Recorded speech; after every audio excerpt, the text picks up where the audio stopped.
Pessoal, vamos para uma aula sobre gases perfeitos, gases ideais. Segue o vídeo aí.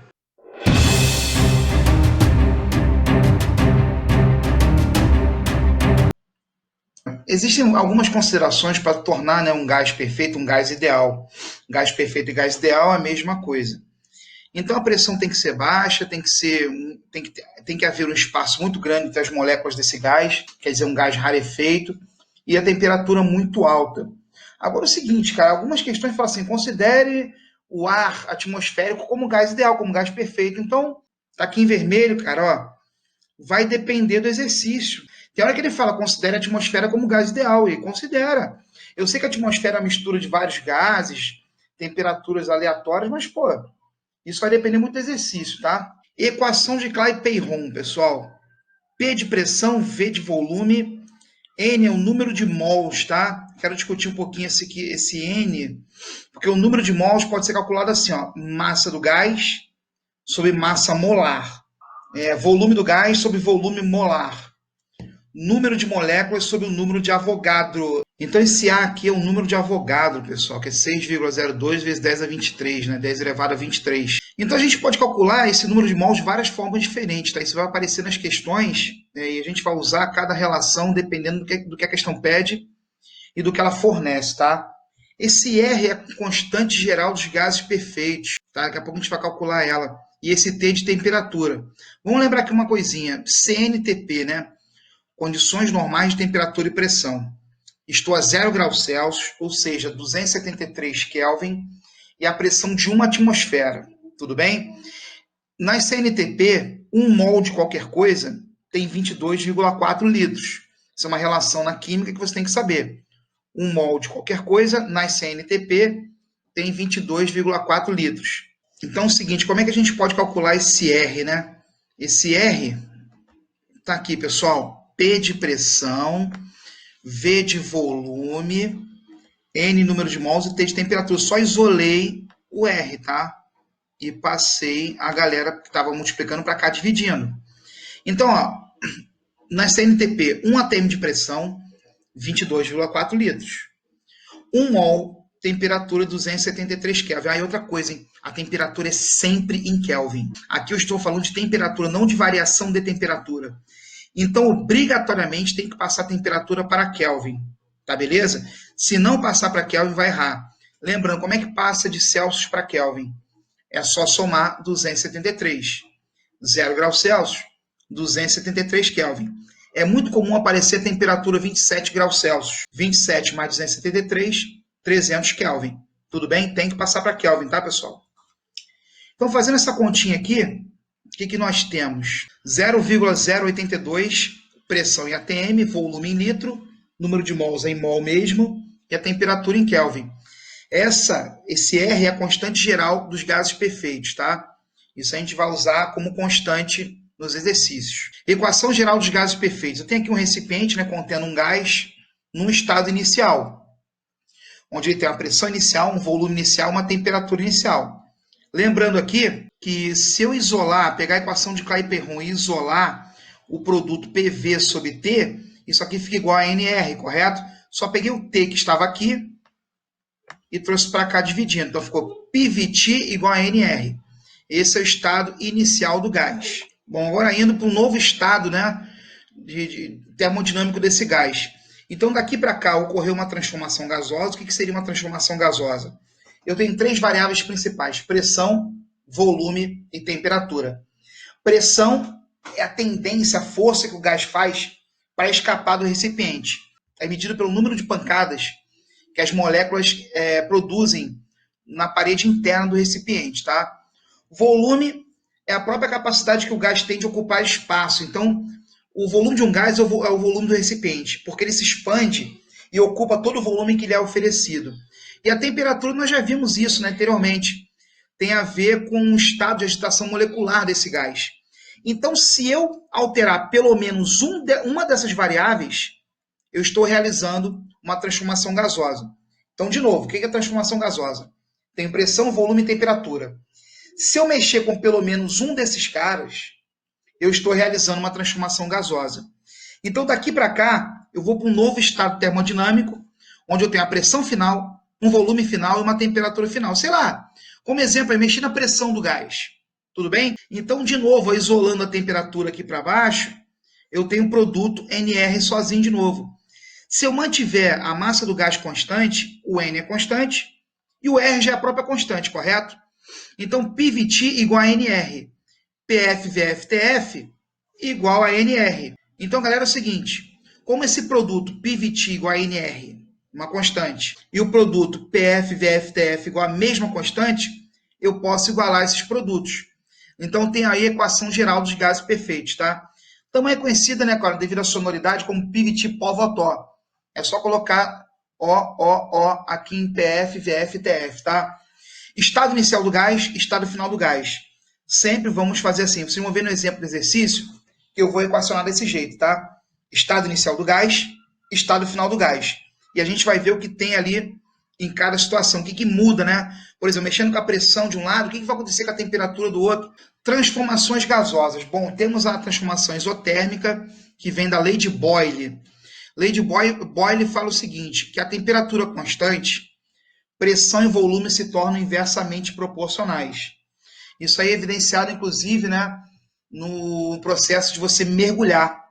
Quando você mergulha, você começa a acumular bolhas de gases na sua corrente sanguínea. Você não tem como expandir a caixa torácica para liberar esses gases pela respiração. Então você acumula micro, né, bolhas na sua corrente sanguínea em alta profundidade. Se você subir muito rápido, a pressão cai porque tem menos água em cima de você, o volume aumenta, porque a temperatura constante, pressão e volume são inversamente proporcionais. Isobárica, lembra do barômetro, pessoal? O barômetro é um instrumento que mede pressão, então aqui a pressão é constante. Quando a pressão é constante, volume e temperatura são diretamente proporcionais, tá? É só usar a equação de Clapeyron. Como eu falei, a gente vai ver isso no exemplo aí de exercício, tá? Bom, transformação isocórica, pessoal, vamos lembrar aqui de música, né? Partitura. Quando você chega no refrão da música, existe um aumento de volume da música, né? Todo mundo entra, todos os instrumentos. Então você pode ver que quem é músico já deve ter visto a expressão coros, que está sempre no refrão de uma partitura. Então, coros significa volume em grego, aumento de intensidade, tá? Então, isocórica é volume constante. O que a lei de Charles fala? Quando o volume é constante, pressão e temperatura se tornam diretamente proporcionais. Então, tá aqui, ó, transformação isotérmica, né? Temperatura constante, pressão vezes volume igual a uma constante, ou seja, são inversamente proporcionais. E você pode cortar a temperatura da equação geral, fica só PV igual a POVO. Transformação isobárica, pressão constante, volume dividido pela temperatura igual a uma constante. Então, volume igual a uma constante vezes temperatura. Volume e temperatura são diretamente proporcionais. Você pode cortar o P da expressão, né, de equação geral. Você pode cortar o P, fica só VT igual a VOTO. Transformação isocórica, volume constante, pressão diretamente proporcional à temperatura. Você pode cortar o volume, só fica PT igual a POTO. Bom, os gráficos, pessoal, tem o gráfico da transformação isotérmica, essa curva aqui, essa hipérbole, né, que caracteriza funções inversamente proporcionais, grandezas inversamente proporcionais, é chamada de isoterma. Você pode reparar que o produto P vezes V é sempre uma constante aí, ó. 8 vezes 150 é igual a 6 vezes 200, que dá 1.200, tudo bem? 4 vezes 300, que dá 1.200. Então, característica, produto PV constante, pressão e volume inversamente proporcionais. Todos esses pontos aqui em vermelho, eles têm mesma temperatura, tá, pessoal? Então, é característica da transformação isotérmica, o produto PV ser constante, todos os pontos aqui dessa isoterma, que é essa curva aqui, tem o mesmo valor de temperatura. Já a isobárica, pressão constante, está vendo aqui, pessoal? Aqui nós temos o gráfico de uma expansão, né? O volume está aumentando. Como o volume e temperatura são diretamente proporcionais, se você observa o volume aumentando, nós temos aí também a temperatura aumentando. Esse gráfico PV é o mais usado, ele é chamado de diagrama de Clapeyron, tá? Da equação PV igual a nRT. A transformação isométrica, eu vou usar aqui o gráfico PT, um pouco diferente, tá? Porque volume constante, se fosse volume aqui constante, teríamos uma reta desse jeito aqui. Então não surte muita utilidade, não é funcional para a gente. Então é bom mostrar aqui a relação direta entre pressão e temperatura. Interessante, transformação isocórica, só lembrar de coros, né, que significa volume, também pode ser chamada de isovolumétrica, isométrica e isocórica. Repara o seguinte, iso significa mesmo, mesma temperatura. Isobárica, mesma pressão. Isovolumétrica, isométrica ou isocórica, mesmo volume. Temperatura constante, pressão constante e volume constante. Então, pessoal, vamos para um exemplo de questão onde você usa, né, a equação de Clapeyron. PV igual a nRT. Pressão, volume, número de mols, constante geral, R e T de temperatura. Então, uma questão da PUC, é fácil você encontrar na internet, tá? Onde você tem a massa do gás 140 gramas, um volume 41 litros, ele dá a pressão 2,9 atm, tá, desse gás, está a uma temperatura de 17 graus Celsius, ele deu constante, pessoal, o número de Avogadro, 6,02 vezes 10 elevado a 23. E deu constante também geral dos gases perfeitos, 0,82. E ele pede nessa questão o número de moléculas que esse gás tem. Veja bem, lá no início da aula, eu calculo assim o número de mols. Massa do gás, massa molar, volume do gás, volume molar. Número de moléculas pelo número de Avogadro. Então existe essa relação aqui, ó, o número de mols é o número de moléculas pelo número de Avogadro. Então eu vou encontrar o número de mols para calcular o número de moléculas, o que está sendo pedido na questão, né? Então vamos lá, galera. Isolando N, o RT vem para cá dividindo, então fica PV sobre RT. 2,9 atm de pressão, está aqui nos dados da questão. Volume 41 litros, constante geral. E outra coisa, 17 graus Celsius, pessoal, obrigatoriamente tem que passar isso para Kelvin. Então é só somar 273. Tudo bem? Então 17 mais 273, 290 Kelvin. Bom, fazendo a continha aqui em cima e aqui embaixo, eu chego a um número de mols igual a 5. Então temos 5 mols, tá, desse gás. Fazendo a continha rápida agora, pessoal, o número de moléculas vai ser o número de mols vezes o número de Avogadro. 5, número de mols, vezes 6,02 vezes 10 elevado a 23. Isso dá 30,1 vezes 10 elevado a 23 moléculas. Bom, essa é uma questão que está disponível na lista que eu vou deixar na descrição do vídeo também, tá, pessoal? Bom, temos aqui uma menina que está segurando um balão contendo hélio no Rio de Janeiro. E ela vai fazer uma viagem para o Pico das Agulhas Negras, está uma altitude bem maior. Bom, no Rio de Janeiro o volume do balão é V0, está na pressão P0, uma temperatura T0. Quando ela chega nas Agulhas Negras, né, o volume passa a ser 6/5 de V0, a temperatura 9 sobre 10 de T0, e a pergunta da questão é, qual vai ser a pressão final? Lá em cima, no Pico das Agulhas Negras. Então você está vendo que tem o estado inicial do gás e o estado final do gás. Está ocorrendo aqui, pessoal, uma transformação gasosa. Transformação gasosa, eu uso a equação geral dos gases perfeitos. Pressão inicial, volume inicial, temperatura inicial, pressão final, volume final, temperatura final. Ou sonora, né? PV tipo Avotó. Vamos para a continha. A pressão inicial ele chamou de P0. O volume inicial, V0. E a temperatura inicial, T0. A pressão final, estou querendo a pressão final. O volume final, 6/5 de V0. E a temperatura final, 9 sobre 10 de T0. Galera, como é produto, a conta fica mais fácil. Eu posso cortar aqui, ó. V0 com V0, T0 com T0. Tudo bem?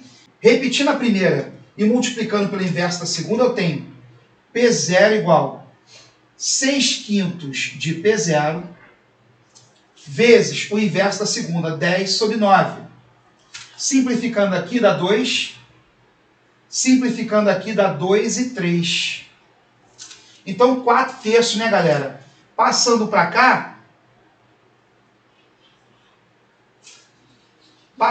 cá, fica 3/4. Então a pressão final fica 3/4 de P0. Esse é um exemplo de questão utilizando, né, a equação geral dos gases perfeitos. Vamos avançar mais um pouquinho. Então, pessoal, isso aqui é uma questão interessante, acontece no nosso dia a dia também. Repara quando você abre o freezer, né? E, sei lá, pegou o gelo, fechou o freezer. Ih, esqueci alguma coisa, esqueci de pegar a Coca-Cola. Quando você vai tentar abrir de novo, a porta fica muito dura, fica muito difícil de abrir. O poder do ímã não aumentou ali, da portinha não aumentou. O que está acontecendo? Então essa questão envolve isso, tá? Ele dá vários dados aqui, onde o volume do freezer é de 150 litros, a temperatura 255 Kelvin, a altura do freezer, um freezer vertical de 1 metro, e a largura da porta 0,6 metros. Então por que fica difícil? Essa é a pergunta da letra A. Então temos o seguinte, quando eu abro a porta, gás entra devido à diferença de temperatura, né? Vai do mais quente, do maior temperatura, para o corpo de maior temperatura, para o corpo de menor temperatura. Então o gás entra. Quando esse gás entra, a temperatura dele cai. Perfeito? Nós temos aqui um volume constante de freezer. A volume constante, pressão e temperatura se tornam diretamente proporcionais. É só você lembrar da lei de Charles, né? Transformação isocórica, volume constante. Então, a volume constante, temperatura é diretamente proporcional à pressão. Então, se a temperatura daquele gás que entrou caiu, a pressão também vai cair. Então, até o compressor trabalhar com isso e regular a pressão ali dentro, a pressão lá dentro fica menor. Então, você tem uma região com uma pressão inferior e uma região com a pressão maior, a pressão externa é maior. Isso acarreta uma força, tá, devido à diferença de pressão, que mantém a porta presa momentaneamente, tá, pessoal? Então é por isso que a porta fica presa momentaneamente. Depois o próprio compressor da geladeira, do freezer, consegue trabalhar com essa diferença de pressão e você consegue abrir. Muita gente usa um macete aí de enfiar o dedo na borrachinha e igualar a pressão, porque entra gás, né? Iguala a pressão, porém isso com o tempo vai estragando aquela borrachinha. Então a pergunta era, por que fica mais difícil abrir momentaneamente? Tá? E a resposta é, a volume constante, pressão e temperatura são diretamente proporcionais, a temperatura do gás que entrou caiu, a pressão lá dentro se torna menor, essa diferença de pressão acarreta uma força que segura ali a porta momentaneamente. É a diferença de pressão que faz isso, pessoal. E interessante, isso também já foi assunto de questão do Enem, tá, pessoal? Já caiu no Enem a mesma pergunta. Então a letra B pede o seguinte, a letra B pede justamente qual o valor dessa força, né, que foi gerada pela diferença de pressão. Bom, lembrando que pressão é força por área. Agora o que acarreta essa força é uma diferença de pressão, tá, pessoal? A área é fácil calcular, tá aqui, ó, base vezes altura. Então a área 0,6 vezes 1, 0,6 metros quadrados. Bom, vamos lá.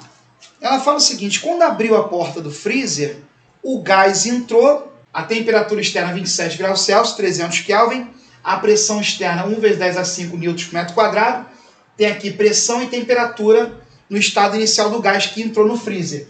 O volume, pessoal, do freezer é constante. Lembra que o volume de um gás é todo o volume que lhe é oferecido? O volume do freezer é o mesmo, então eu posso cortar aqui o volume, essa é uma transformação isocórica, tá? Então a pressão inicial 1 vezes 10 a 5, temperatura inicial 300 Kelvin.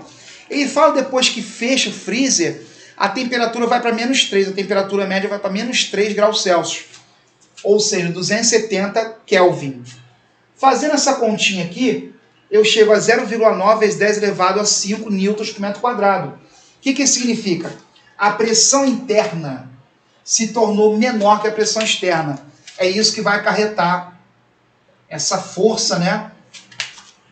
No sentido de igualar a pressão, do maior para o menor, sempre do mais para o menos, de forma espontânea. Então a força é a diferença de pressão vezes a área.